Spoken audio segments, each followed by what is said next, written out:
Chapter क्या है आपका 9.3।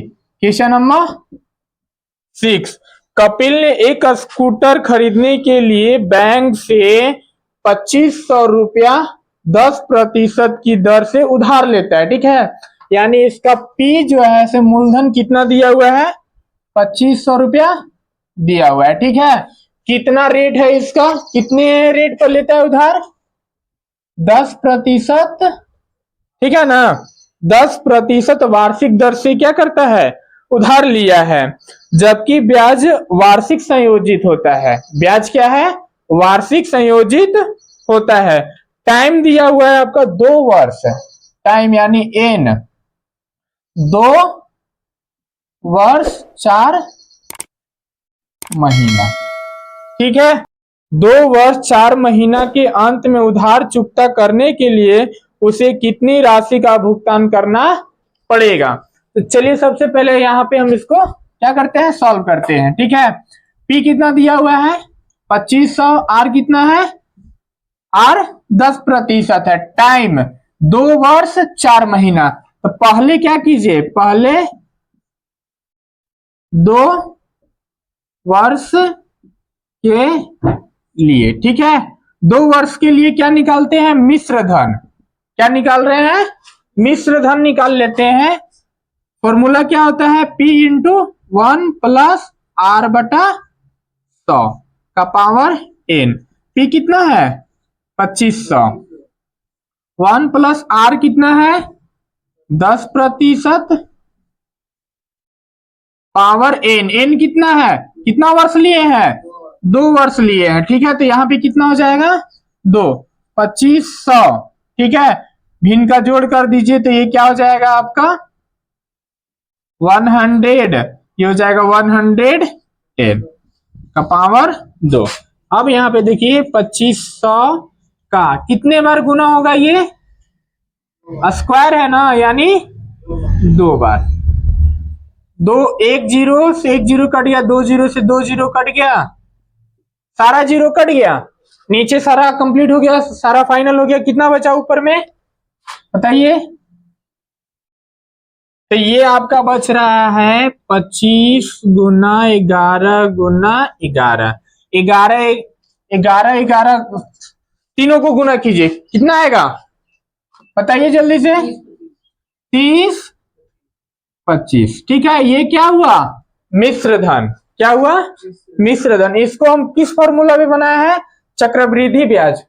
ठीक है, चक्रवृद्धि ब्याज का फॉर्मूला पे हम इसको बनाया है। ठीक है, कितने वर्ष के लिए, 2 वर्ष के लिए। कोई दिक्कत, मिश्र धन कितना आया, मिश्र धन 3025 रुपया, कितना का 2500 रुपया का मिश्र धन हुआ। ठीक है, 10% वार्षिक दर से, कितना वर्ष के लिए, 2 वर्ष के लिए। अब बचा कितना 4 महीना, तो लिखिए यहाँ पे अब 4 महीना, 4 महीना को सॉरी 4 महीना, 4 महीना के लिए। ठीक है, 4 को हम क्या लिख सकते हैं, आपको मालूम है कि 1 साल में कितना महीना होता है, 1 साल में 12 महीना होता है, यानी कुल होता है 12।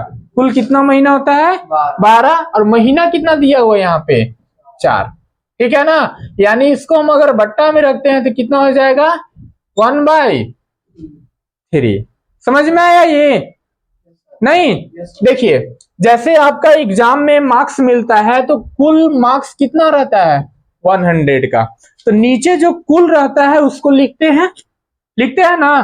तो ये मान लीजिए कुल है, कुल हुआ आपका। ठीक है, आप मान लीजिए कुल यानी 100 में से आप 75 लाए, 85 लाए या फिर 90 लाए, तो जो नंबर आप प्राप्त करते हैं उसको कहाँ लिखते हैं, ऊपर लिखते हैं। इसी तरह कुल महीना कितना होता है 12 होता है ना, और कितना महीना का निकालना है 4 महीना, तो 4 क्या हो जाएगा ऊपर।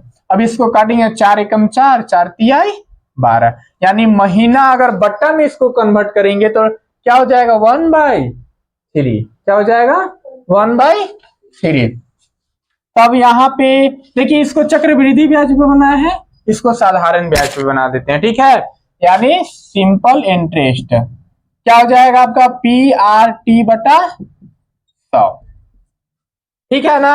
अब देखिए P कितना है यहाँ, P नेक्स्ट महीना के लिए निकाल रहे हैं ना, तो जो आपका मिश्रधन है वो क्या हो जाता है, मूलधन ही हो जाता है, चेंज हो जाता है ना, बताए हैं पहले क्लास में।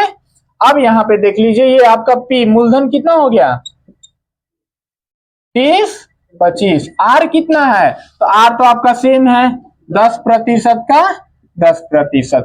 टाइम कितना महीना 4 महीना, 4 महीना यानी कितना 1/1 बटा में 3। अब यहां हो जाएगा आपका गुना में 100।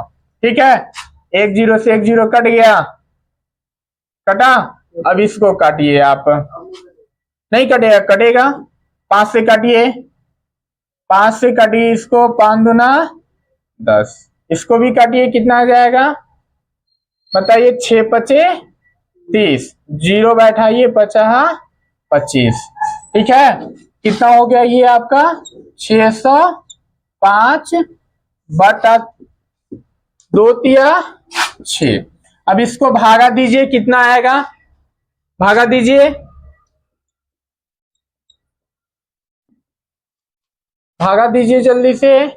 देखिए 3 3 है तो इसका हम क्या, इसको क्या करते हैं 100.84 कर देते हैं। ठीक है, क्योंकि ये कट रहा नहीं है, ठीक है ना, इसको काट दिए। अब यहां देखिए ये क्या आया, सिंपल इंटरेस्ट आया, क्या आया सिंपल इंटरेस्ट, यानी केवल और केवल ये ब्याज है। तो मिश्रधन हम इसका क्या करेंगे निकालेंगे, तो मिश्रधन क्या हो जाएगा, तो आपका मूलधन यानी 30 25 प्लस 100.84 जोड़ दीजिए, क्या हो जाएगा ये 3125.84 रुपया आंसर। समझ में आया।